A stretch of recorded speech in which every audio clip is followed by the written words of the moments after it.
ಈಗ ಇಂದಿನ ಪತ್ರಿಕೆಗಳ ಎಣುಕುನೋಟ.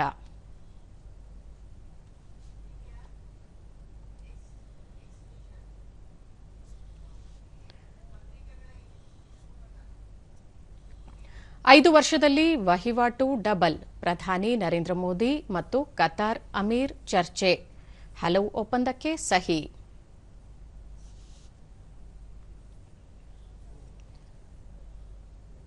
ಗುತ್ತಿಗೆ ಮೀಸಲು ಹೆಚ್ಚಿಸಲು ಕ್ರಮ.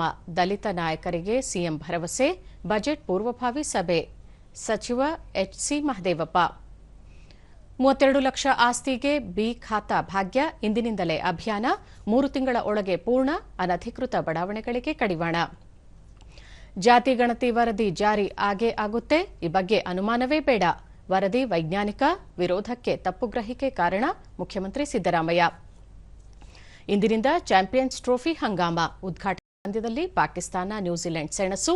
ನಾಳೆ ಭಾರತ ಬಾಂಗ್ಲಾದೇಶ ತಂಡಗಳ ಮುಖಾಮುಖಿ. ಇವು ಇಂದಿನ ಪತ್ರಿಕೆಗಳ ಪ್ರಮುಖ ಸುದ್ದಿ. ಉಳಿದಂತೆ ಉಕ್ರೇನ್ ಯುದ್ಧಾಂತ್ಯಕ್ಕೆ ರಷ್ಯಾ ಅಮೆರಿಕ ಮಧ್ಯೆ 3 ಒಪ್ಪಂದ. ಝೆಲೆನ್ಸ್ಕಿ ಜೊತೆ ಪುಟಿನ್ ಮಾತುಕತೆಗೆ ಸಿದ್ಧ. ರಷ್ಯಾ ಹೇಳಿಕೆ. ಒಂಟಿ ಮನೆ ನಿರ್ಮಾಣಕ್ಕೆ ಅರ್ಜಿ ಸಲ್ಲಿಸಿ. ಮುಖ್ಯ ಆಯುಕ್ತ ತುಷಾರ್ ಗಿರಿನಾಥ್ ನಾಗರಿಕರಲ್ಲಿ ಮನವಿ.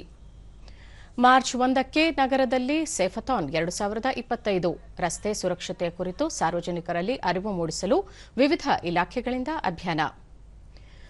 ದೂರವಾದ ಚಳಿ, ತಾಪಮಾನ ಹೆಚ್ಚಳ.